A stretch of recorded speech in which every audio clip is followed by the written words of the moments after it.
अध्याय 1। रहस्यमयी नक्शा।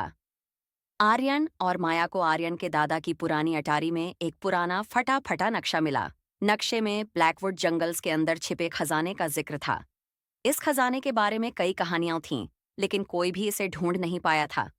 वे रोमांच से भर गए और तुरंत खजाने की खोज पर जाने का फैसला किया। तभी दरवाजे पर एक अजनबी ने दस्तक दी।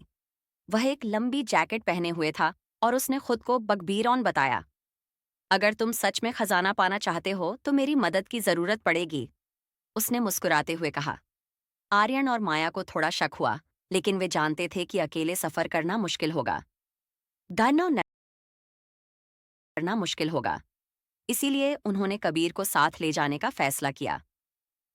दानव नैन्स्तार। तीनों ब्लैकवुड जंगल की ओर निकल पड़े। जंगल में हर तरफ अजीब आवाजें गूंज रही थीं और ऐसा लग रहा था जैसे कोई परछाइयां उनके पीछे पीछे चल रही हों।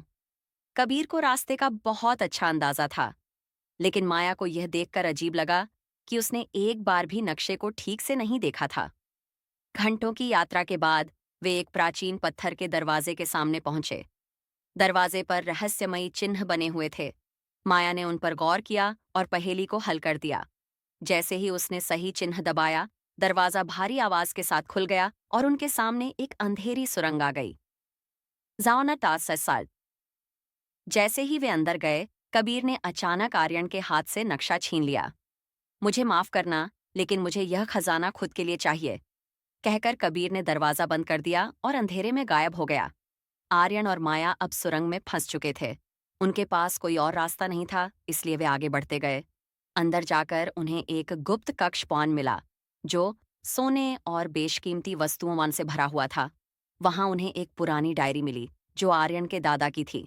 डायरी में लिखा था कि यह खजाना श्रापित है। जो भी इसे लालच में लेगा, वह हमेशा के लिए जंगल में खो जाएगा। आर्यन और माया भागते हुए आगे बढ़े और उन्होंने कबीर को देखा। वह सोने से भरे एक पुराने संदूक को खोलने की कोशिश कर रहा था। कबीर, रुक जाओ, ये खजाना श्रापित है, माया ने चिल्लाते हुए कहा। लेकिन कबीर ने उनकी बात अनसुनी कर दी और जैसे ही उसने खजाने को छुआ, धरती कांपने लगी। काले साए उभर आए और उन्होंने कबीर को चारों तरफ से घेर लिया। एक तेज चीख के साथ वह अंधेरे में समा गया। आर्यन और माया तेजी से भागे और उन्होंने डायरी में लिखे एक गुप्त लीवर को खोज निकाला। जैसे ही उन्होंने उसे दबाया, एक दरवाजा खुला और वे समय रहते बाहर निकलने में कामयाब हो गए। पीछे मुड़कर देखा तो पूरी गुफा ध्वस्त हो चुकी थी। उन्होंने इस घटना की सूचना प्रशासन को दी, लेकिन कबीर का कोई निशान नहीं मिला। ब्लैकवुड जंगल की कहानी अब भी एक रहस्य बनी रही। आर्यन और माया ने इस रोमांचक सफर से एक महत्वपूर्ण सीख ली।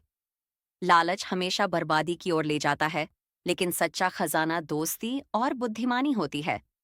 अब वे अपने अगले रोमांचक सफर की तलाश में निकल चुके थे, क्योंकि असली खजाना सोना चांदी नहीं, बल्कि उनकी बनाई गई कहानियां थीं। समाप्त।